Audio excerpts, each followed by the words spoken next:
I'd like to begin by asking you to please silence your cell phones. I also note that only approved photographers may use flash photography at this event, so please check your cell phones now.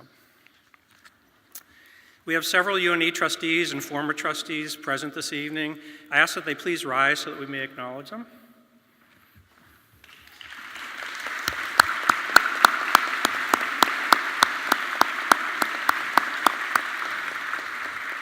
Thank you very much for your service to UNE. As many of you know, this lecture series is made possible through the generosity of Peter and Rosalind Whalen. Mr. and Mrs. Whalen, would you please rise so we can acknowledge you as well?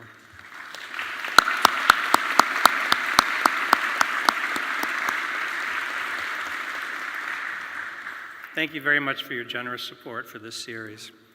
I'd also like to acknowledge the presence of both UNE's women's and men's varsity lacrosse teams and their coaches.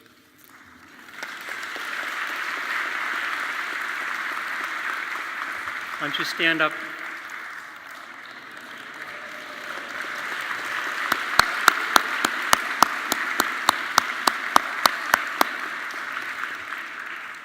I got to see the women this past Sunday play on our brand new field, which was very exciting.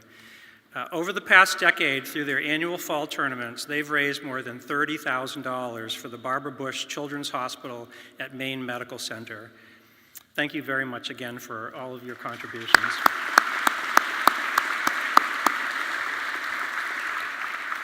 Now it's my great honor and distinct pleasure to introduce the President of the University of New England, James Herbert. Thank you. So thanks very much, Josh, and welcome to everyone to the University of New England. It's a pleasure to see so many familiar faces and old friends and make some new friends tonight as well. So thank you for coming out. I'd once again just like to give a shout out and to thank, you don't have to stand up again, but Peter and Roz Whalen for your support of this series. We really appreciate it very much. I also want to acknowledge the appreciation to the Bush family, who have been part of UNE's fabric for a long time and have been very generous in supporting UNE. This event is one of our signature events of the entire year, and I always really look forward to it. And many previous speakers have shared their wisdom with us, and we've had just we've just been very blessed to have speakers from across the spectrum that have been very helpful and been just terrific, and tonight's going to be no exception. The Bush family has a deep presence at UNE. If you look at the George and Barbara Bush Center, where my office is I'm reminded every day of their presence on this campus, and they used to come regularly to various events, this event, but also many other events on campus, including taking their boat at full throttle, I'm told. That George liked to take the boat at full throttle right up onto the Saco River near campus. Their friendship definitely endures. The Bushes have been a role model to their generation and a role model to all of us representing America's greatest generation. They've been a role model to all of our students.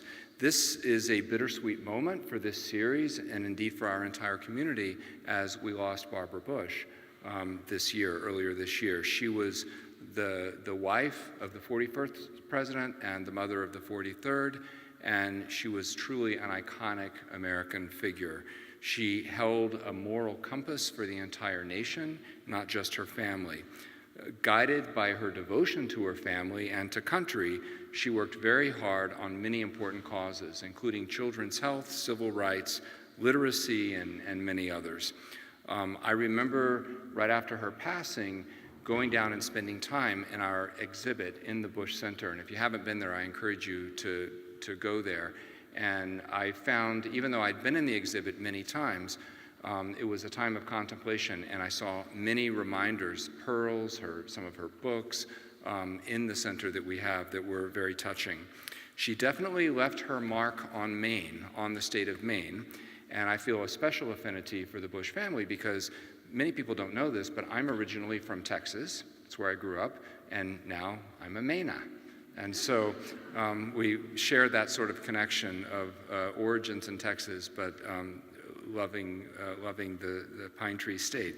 So the Portland Press Herald wrote of Mrs. Bush, quote, "Mainers are famously slow to accept outsiders, but through her toughness, generosity, and warmth, Mrs. Bush proved that she was no outsider.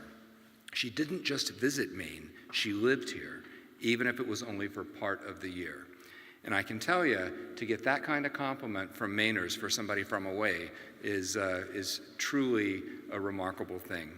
She frequently, while spending time here, would read to Maine school children. She visited patients at the Barbara Bush Children's Hospital. She brightened the lives of neighbors in Kennebunkport and elsewhere, and she especially shined her light here at UNE, and we're most grateful for that. So today, I would like to introduce two people who certainly knew Mrs. Bush very well: Ellie LeBlond Sosa, the granddaughter of President and Mrs. Bush, and Kellyanne Chase, her friend and co-author. Ms. Sosa works for a Boston-based healthcare nonprofit and also is a holistic health counselor and has traveled internationally to practice her craft. Ms. Chase is managing editor of New England Living and is both the digital and print editions.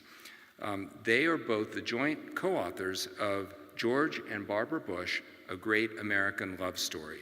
And this book, as we're going to learn, tells the story of a 73-year marriage, and a marriage that withstood war, separation, the loss of a child, the spotlight on the presidency, political defeat, and a lifetime's worth of ups and downs. So I know this will be a fascinating event, and I'm very grateful to our speakers for joining us tonight. So please help me welcome Ms. Chase and LeBlond Sosa.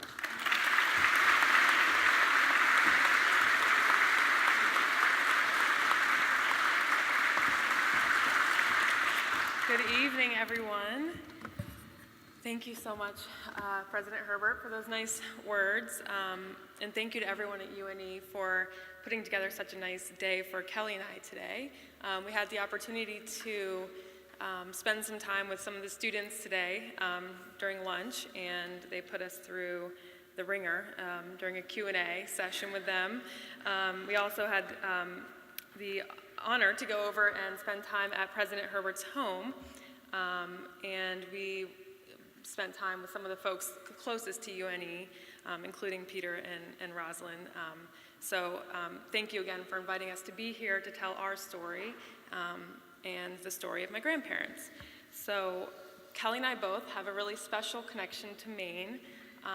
For starters, I was born here in November of 1986 in Portland, Maine, and spent the first few years of my life here.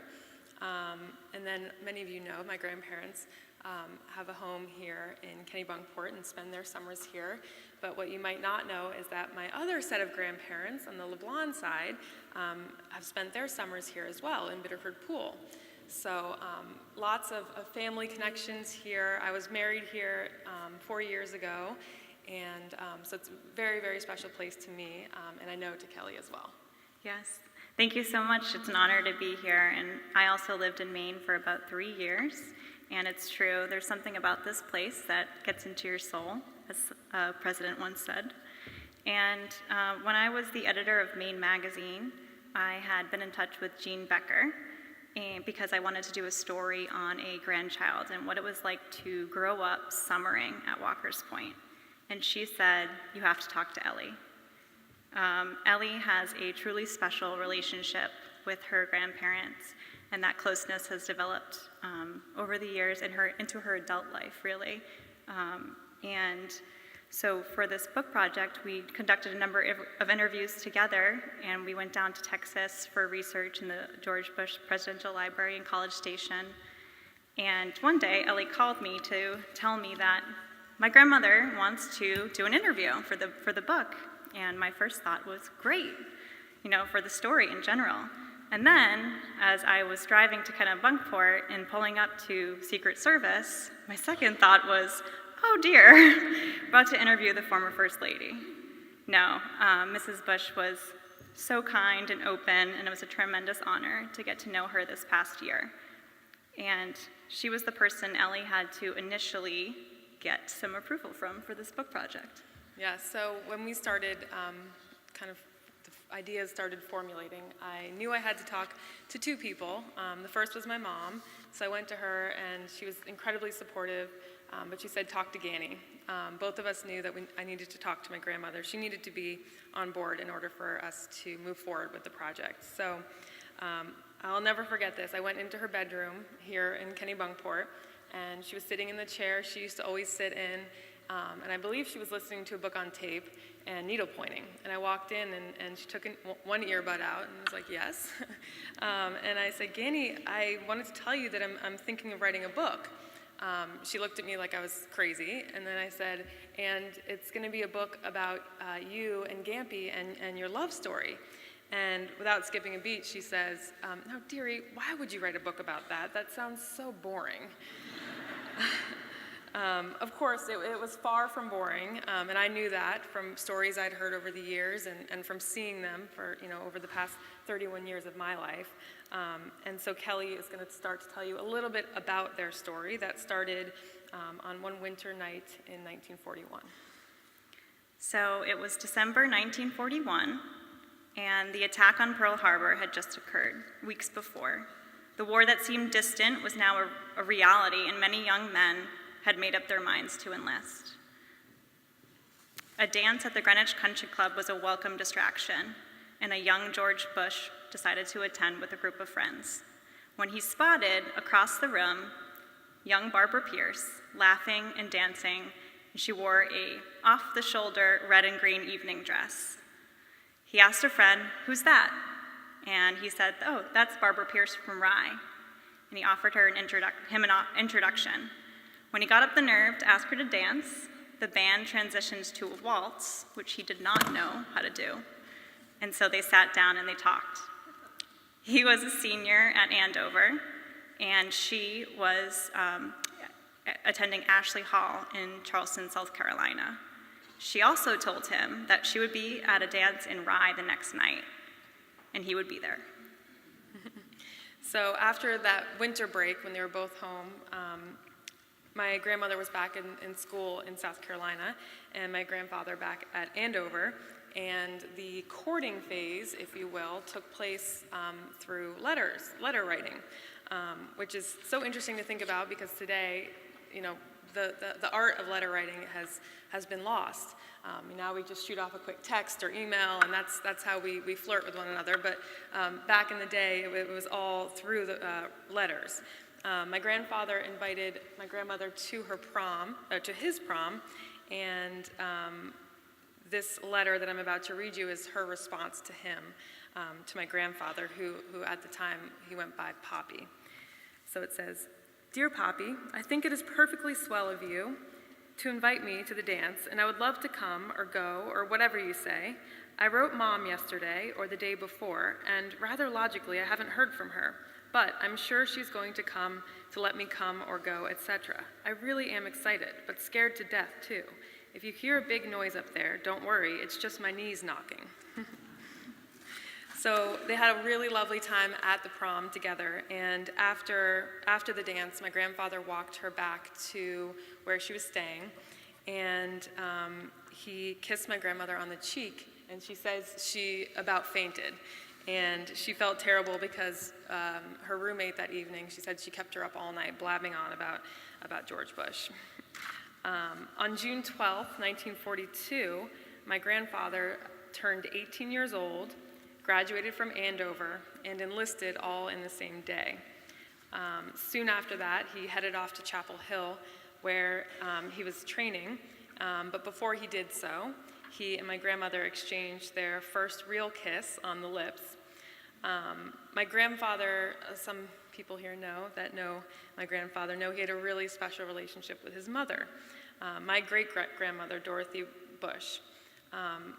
She had just caught my grandfather's sister, Nancy, kissing another boy, and she wrote to my grandfather asking about what it was like dating in the 1940s, and here was his letter in response.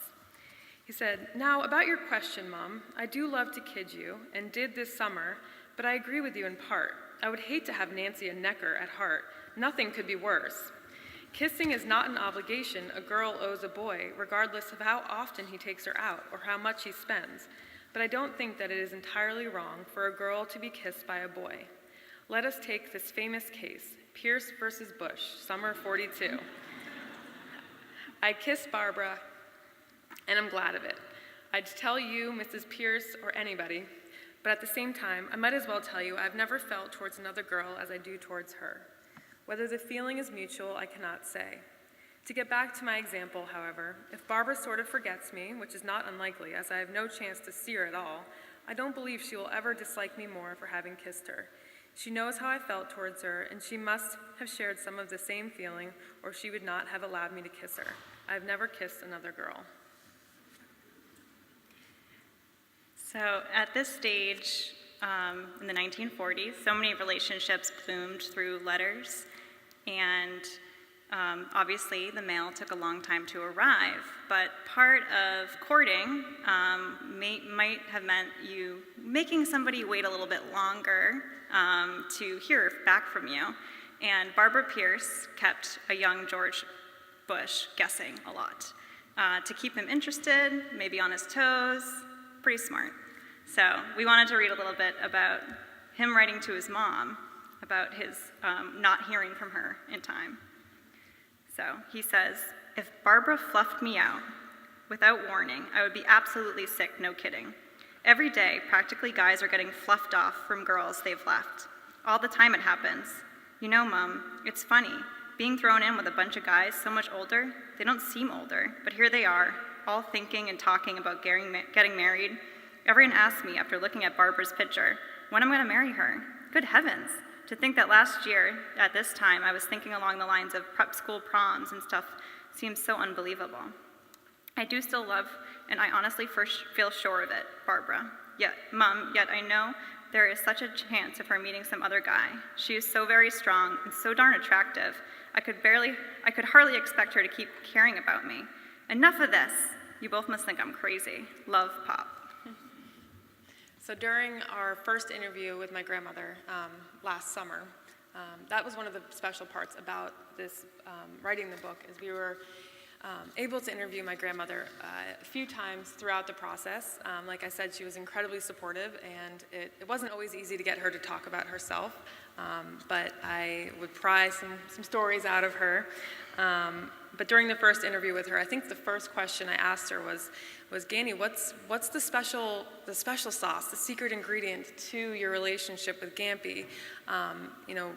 Inquiring minds want to know, because they've, like President Herbert said, they were married for 73 years, together for 77 years, and still, to the end, they were in love with each other. They were holding hands and making each other laugh and truly, truly in love until the very end. And my grandmother's answer to that was, well, I was in love and I am in love, so that's not hard. In the summer of 1943, young George had 17 days off while he was training, and before he had to head back to the U.S. Naval Air Station in Fort Lauderdale, Florida. And his mom, while he was home, decided she should probably invite Barbara Pierce up to Walker's Point. One, she wanted to see her son on his leave, and two, probably to find out he was writing about in all these letters. And so they went up to Maine and had a magical weekend and spent time up there, and this was the summer that they were secretly engaged on the rocks one night. They decided to keep it a secret because they were 19 and 18 years old. So back at school, my grandmother was now at Smith College, and a friend of hers was trying to get her to come out on a double date with her. Nobody knew that she was engaged at the time, so the friend was, kind of pestering her to come out on this date, and my grandmother kept refusing over and over. So the friend decided that my grandmother actually was not interested in men, and that she was actually in a relationship with her roommate, Margie. So Margie spilled the beans and said that my grandmother was actually engaged to George Bush, and that was how the secret was out. And in the meantime, my grandfather was off fighting in the war, and he received in the mail a cutout of the wedding announcement. And it's something that he kept in his wallet for not only for the time that he was away, but for years and years, for decades, he kept the wedding announcement in his wallet. It's actually now, what's left of it is at the library, my grandfather's library in College Station. And so upon receiving the wedding announcement, he wrote a letter to my grandmother. Dearest, my darling Bar, this is dated December 12th, 1943. This should be a very easy letter to write. Words should come easily, and in short, it should be simple for me to tell you how desperately happy I was to open the paper and see the announcement of our engagement, but somehow I can't possibly say all in a letter I should like to. I love you, precious, with all my heart, and to know that you love me means my life. How often I have thought about the immeasurable joy that will be ours someday. How lucky our children will be to have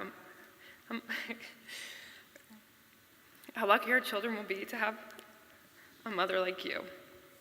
As the days go by, time of our departure draws nearer. For a long time, I had anxiously looked forward to the day when we would go abroad and set to sea. It seemed that obtaining that goal would be all I would desire for some time. But Bar, you have changed all that. I cannot say that I do not want to go, for that would be a lie. We have been working for a long time with a single purpose in mind, to be so equipped that we could meet and defeat our enemy. I do want to go because it is my part, but now leaving presents itself not as an adventure, but as a job which I hope will be over before long. Even now, with a good while between us and the sea, I'm thinking of getting back. This may sound melodramatic, but if it does, it is only my inadequacy to say what I mean. Bar, you have made my life full of everything I could ever dream of. My complete happiness should be a token of my love for you. Good night, my beautiful. Every time I say beautiful, you about kill me, but you'll have to accept it. I hope to get Thursday off. There's still a chance. All of my love, darling, Poppy. Public fiance as of December 12th, 1943. So they penciled in a date for December 1944, but it didn't end up working out that way. In September 1944, President Bush was shot down in the South Pacific off the coast of Chichijima.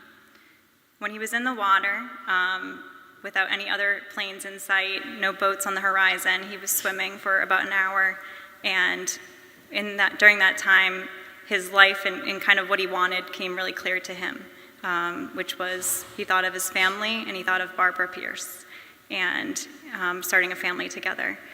And then the USS Finback picked him up, and he spent some time on board that, writing home and kind of reliving the memory of what he had just been through. Back at home, Barbara had received a letter from somebody in his squadron saying that he had been shot down. And then she didn't receive any word from him for a few days. Finally, they received a letter saying that he was okay and he had been picked up. But that was also a moment for her to realize what was important for her as well.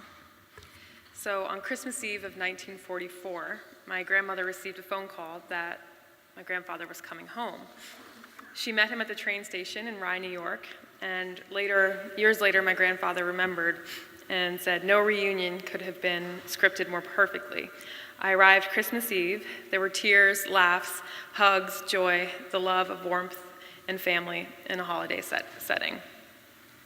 So because of his late arrival home, they had to postpone their original wedding date, and actually on their wedding invitation, my grandmother, in her nice writing, she crossed out the original date and wrote in January 6th, 1945 on every single invitation. So they were married on January 6th, 1945 in Rye, New York at the First Presbyterian Church. My grandmother walked down the aisle in an ivory satin gown to my grandfather in his Navy uniform. It was a festive and very joyful day.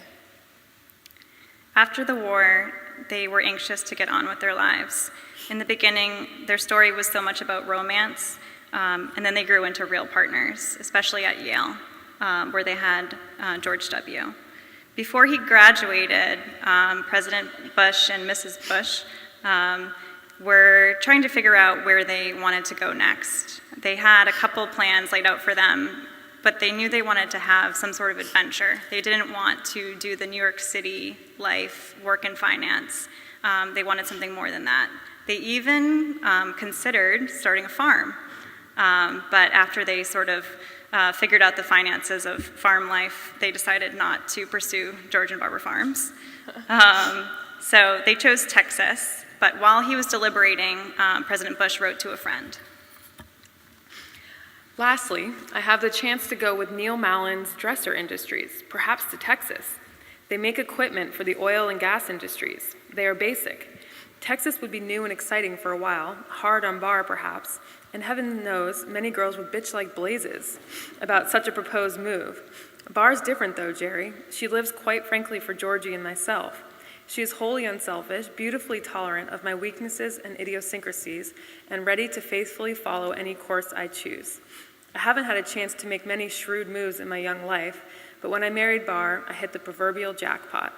Her devotion overcomes me, and I must often stop in my mad whirl around college to see if I'm considering her at all. So something that, again, people who know me and who know our family might know is that a lot of us have inherited a gene from my grandfather, which is the crying gene. So you saw a bit of it there. I'm sure you'll see it again before we finish. Whether it's happy or sad things, we tend to cry a lot. And one of the former lecturers here, Christopher Buckley, once said it so perfectly that my grandfather has the tear ducts of a Sicilian grandmother. So a lot of us in the family have it, but one person who really didn't have it was my grandmother. A lot of times she would, be like, come on, like stop crying, toughen up. But I think she told us when we were talking to her, the one thing that really did make her cry until, all the way through her whole life was when they were talking about Robin. Robin is their daughter who passed away from leukemia at a very young age, at 3 years old. So after this letter that my grandfather wrote to Jerry Bemis, they chose West Texas for their little but growing family. They settled in really nicely. They joined clubs. They attended community meetings. They made friends around the neighborhood. And life in West Texas was really looking up for them. But then the worst imaginable thing happened. Their daughter, Robin, was diagnosed with leukemia.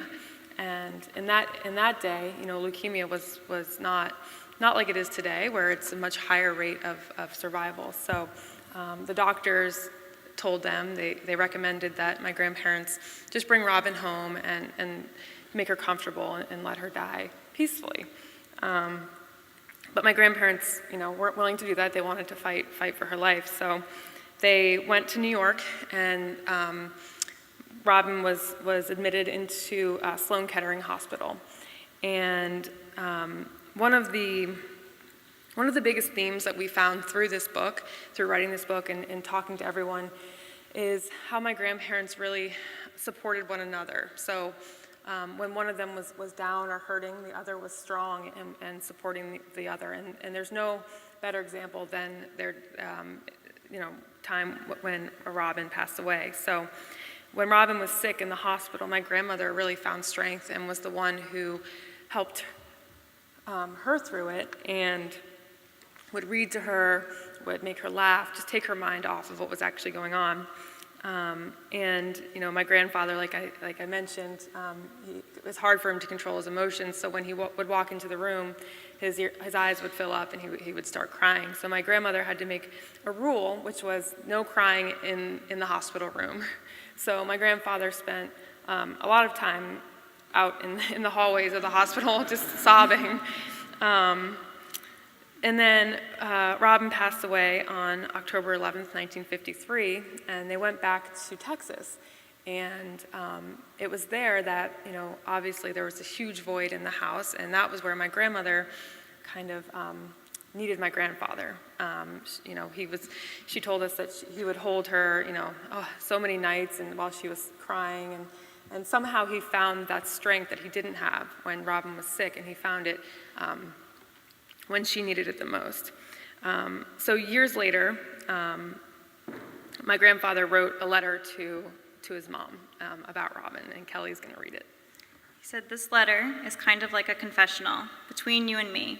a mother and her little boy. Now not so little, but still just as close. Only when we are older, we hesitate to talk from our hearts quite as much. There is about our house a need, the running, pulsating restlessness of the 4 boys as they struggle to learn and grow. The world embraces them. All this wonder needs a counterpart. We need some starch, crisp frocks to go with all our torn kneed blue jeans and helmets. We need some soft blonde hair to offset those crew cuts. We need a dollhouse to stand firm against our forts and rackets and 1,000 baseball cards. We need a cutout star to play alone while the others battle to see who's family champ. We even need someone who can sing Alouette while others outside scramble to catch the elusive ball aimed ever roofward, but usually thudding against the screens. We need a legitimate Christmas angel, one who does not have cuffs beneath the dress. We need someone who's afraid of frogs. We need someone to cry when I get mad, not argue. We need a little one who can kiss without leaving egg or jam or gum. We need a girl. So soon after that letter was written, my mom was born. Sorry. I told you, I can't control. Okay. My mom was born into a house of boys. So my Uncle George, Jeb, Neil, and Marvin. As my grandparents moved into their life in politics, my grandmother took on a new role as his biggest supporter, his most fervent campaigner. It was really interesting to see and also to hear her tell stories about how when they started in politics, she really wasn't comfortable with kind of her role. She wasn't a big fan of talking in front of people or knocking on doors and asking for votes. But it was amazing because, as we know, she became such a huge part of his success and was there every step of the way with him. It reminds me a bit of more present day, my family. Most of us have spent quite a bit of time campaigning, whether it's been for my grandfather, my Uncle George, my Uncle Jeb, maybe perhaps for future generations, I don't know. But we just believe so much in one another, and it's become really a second nature thing to us. And that's how my grandmother felt. She knew the character of George Bush and his passion to serve his country. So she was there with him, by his side, the entire way. There's a story about my loyalty to my grandfather that I thought I would share with you. So when I was in kindergarten in Bethesda, Maryland, I was 6 years old. My grandfather was running for re-election. And, I didn't really know what was going on, but I knew it was important. I was in kindergarten art class, and a classmate of mine walked up to me and whispered in my ear, my mother says your grandfather's going to lose the election. And I remember a feeling of just rage coming up, and it was like smoke was coming out of my ears. I was so mad, I didn't know what to do, so I took my paintbrush, I dipped it in the red paint, and I painted a stripe down the girl's face, and I was like, never say that about my grandfather. So even at that early age, there was just something in me, and it's just something that's in the Bush family too. There's kind of a joke that if you ever say anything bad don't ever say anything bad about George Bush, because Barbara Bush is right there behind him. Obviously, President Bush had many jobs. He served as congressman, ambassador to the United Nations, chairman of the Republican National Committee, chief U.S. liaison to China, director of Central Intelligence, Ellie, vice president of the United States, and president of the United States. During the presidential campaign, the Bushes worked tirelessly. When Michael Dukakis and his team took a double red eye and flew coast to coast on the eve of the election, Barbara took control. They wanted to do a similar marathon, but Mrs. Bush stepped in and said, people are voting the way they're going to vote, we're going to Texas. On November 8th, 1988, George and Barbara Bush voted early in the morning, spent time at their friend's house in Houston, and then went over to the Houstonian Hotel. After a few early reports of victory, the results were in. George had received 53% of the popular vote and 426 electoral votes. He would be the next president of the United States. He was 64 years old, and Barbara was 63. The next morning, Mrs. Bush wrote in her diary, I awakened with the President-elect of the United States.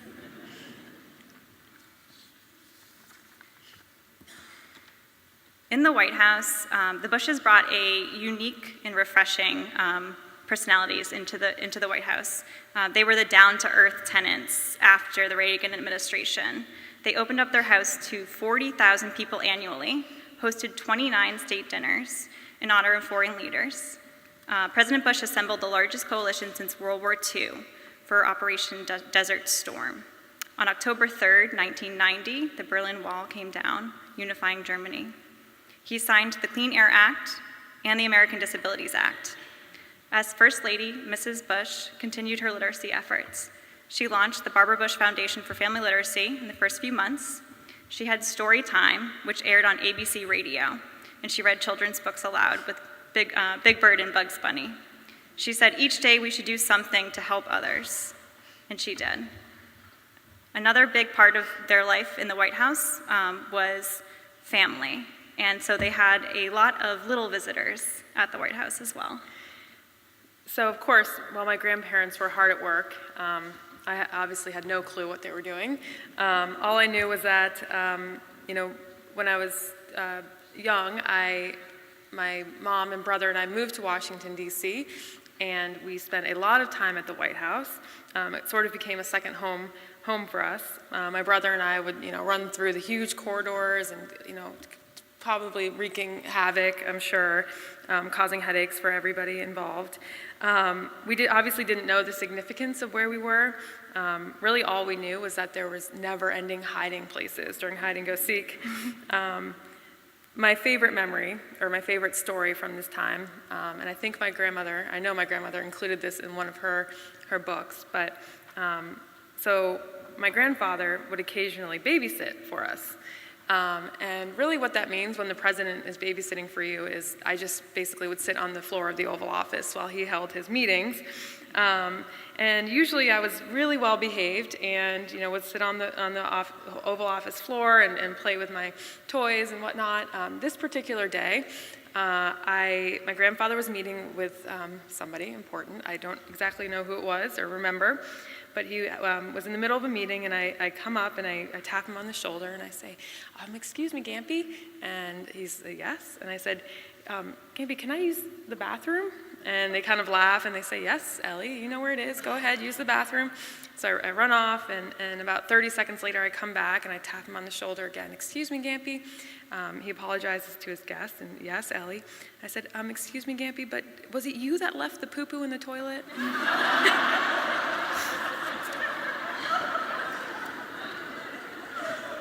So he really never lived that one down. You can imagine, there was press and all types of people in the room. So on the last day in office, President Bush took time to think about his life partner. He wrote, and he told his diary, "Barbara is wonderful. She's strong, and what a first lady she's been, popular and wonderful. And suddenly she's eclipsed by the new wave, the lawyer, the wife with an office in the White House. But time will tell, and history will show that she was beloved because she was real, and she cared, and she gave herself. She has been fantastic in every way, and my, how the people around her love her, and my, how the staff rejoices in the fact that she came their way. But we'll make it in Houston. I know we will. We kid about her cooking. We kid about no staff, no valets, no shined shoes, no pressed suits. We did that before, and we can do it again. It's my last day as President of the United States." So in their life, as we've talked through here, they've gone through many ups and downs, some of the darkest struggles and some of the highest successes, fame and defeat, and 27 moves. They moved 27 times, or had 27 different homes, and the one thing that was there and that served as their constant was Maine, was Walker's Point. No matter what crisis was looming, my grandparents would return here to watch the moon rise up from below the horizon, hear the waves crash against the coast, and breathe in the fresh Maine air together that we all know. My grandfather has always called it their anchor to windward, so the place they come home to. And while the town may change and their kids and grandchildren grow older, and life progresses, the house is still there and calls them back. My grandfather visited Kennebunkport every year of his life except for one, when he was fighting in World War II. It's, as we said, it was where they were secretly engaged during the summer of 1943. And I like to think it's where they fell in love and started this unbelievable life together.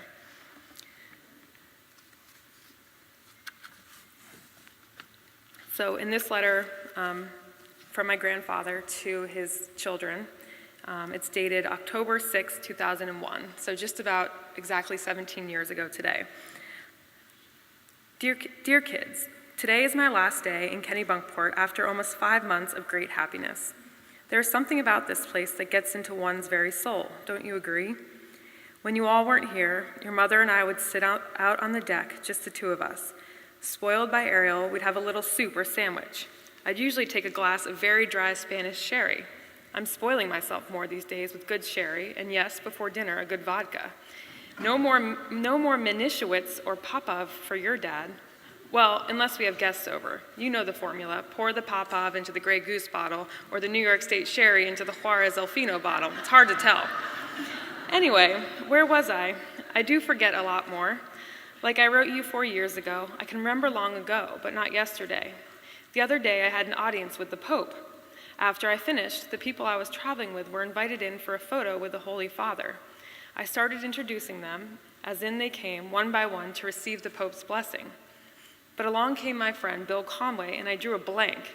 Then I correctly clicked off a couple, and then I drew a blank on 3 of our Secret Service agents. But forget that forgetfulness. Here's what I want to tell you at summer's end. I had a little plaque made. It says CAVU. CAVU was the kind of weather we Navy pilots wanted when we were to fly off our carrier in the Pacific. We had little navigational instrumentation, so we wanted CAVU, Ceiling and Visibility Unlimited. At Gar Hole's funeral this summer, he was our exec in the Pacific, I saw a wooden plaque that read CAVU, so I had a little bronze one made up for the end of our house here, the end where the seas pound into the rocks the most, the spray most likely to weather my plaque. It will then blend nicely in, and guests will no longer say, what does CAVU mean? When it has blended in, outsiders might not notice it, fine by me, but I will not pass by it without realizing how lucky I am, for this plaque describes my own life, as it has been over the years, as it is right now. I used to seek broad horizons in life, and I found plenty. Now I don't care if I can't even see a gunkwit. Limited horizons are okay by me, just so family's in view. I don't want to sit at the head table, or be honored, or get a medal, or have stuff named for me. That's happened, and I've been truly grateful for some of the honors, but no more need come my way. I sit on our deck, out of the wind, near the sea, and I realize that because of all 5 of you and yours, I'm a very happy man. I don't need anything, I don't want anything, only your love. Because of your love and your caring about us, and the joy of your kids' laughter, and even the sadness a tear reveals, I know that my life has been very full and very happy, and your mother feels exactly the same way. Your mother and I sit out here like a couple of really old poops, but we are at total peace. She does crossword puzzles, real puzzles, reads a ton of books, plays golf, calls people up on the phone, writes letters, is writing a book, and occasionally gets mildly, to use an old Navy expression, pissed off at me. I can handle it though, no problem. I fall back on bad hearing or changing the subject, both work. Because of you 5, whose hugs I can still feel, whose own lives have made me so proud, I can confidently tell my guardian angels that my life is CAVU. And it will be that way until the day I die, all because of you. I love you very much. Now I must close my suitcase and head for Sanford and get on a plane that will have us home back in Texas tonight. But it's going to be hard to drive out our gate because the seas are churned up by gale winds and the bay is covered with foam driven up from the crashing waves hitting our rocks. I can't see the notch in the hills across the ocean, the notch that I navigate by to get to Perkins Cove, so in that sense, visibility is less than perfect. And yet, when I drive out that gate and look back at the big house or the bungalow, I can confidently tell my kids my life is CAVU. Ceiling and visibility are truly unlimited for your 77-year-old devoted dad. So as you can see, he was really an incredible letter writer. Both of them were. Another thing that was so important in their life was laughter and humor. And something that my grandmother once said, and we actually included it on the back of our book because we loved it so much. But she said one of the reasons she made the most important decision of her life to marry my grandfather is because he made me laugh. It's true, sometimes they laughed through their tears, through the really hard times, but that shared laughter has been one of their strongest bonds. So I think we wanted to end tonight on this note with humor, with laughter, because it's kind of how I remember my grandparents. You'll see, and we're about to show you a video of them. It's how I remember my grandparents, and I hope it's how you will remember them as well as you leave tonight. So thank you very much for having us, and I hope you enjoyed this short video.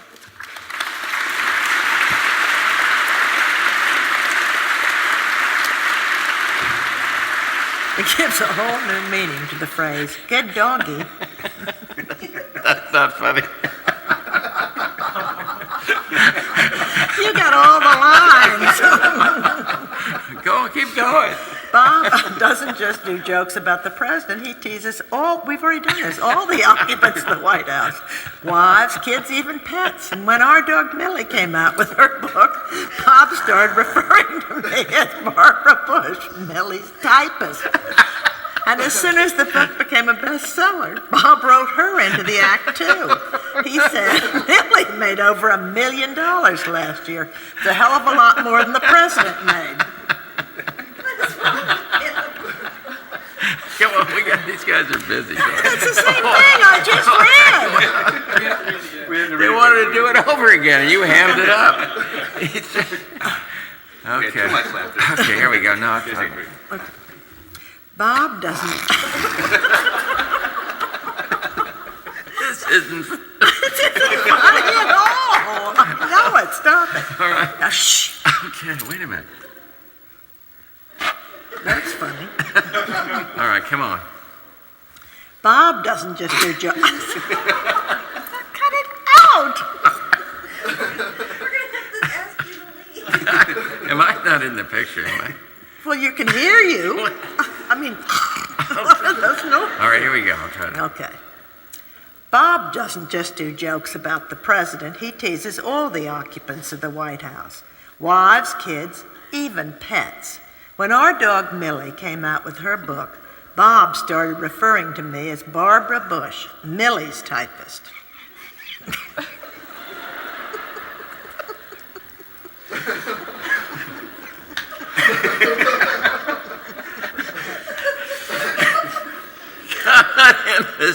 Go on, he's not getting me in there. Well, but just... I hope. Okay. And it's... What is this? Come on. Oh, no. That's good. Okay.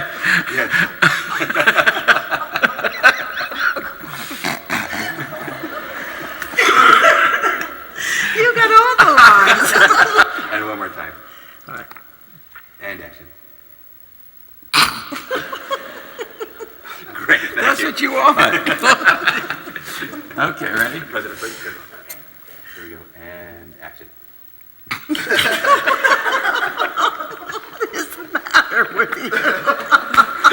It's a comedy show. You want the funeral one? Yeah, Okay. And action. very good.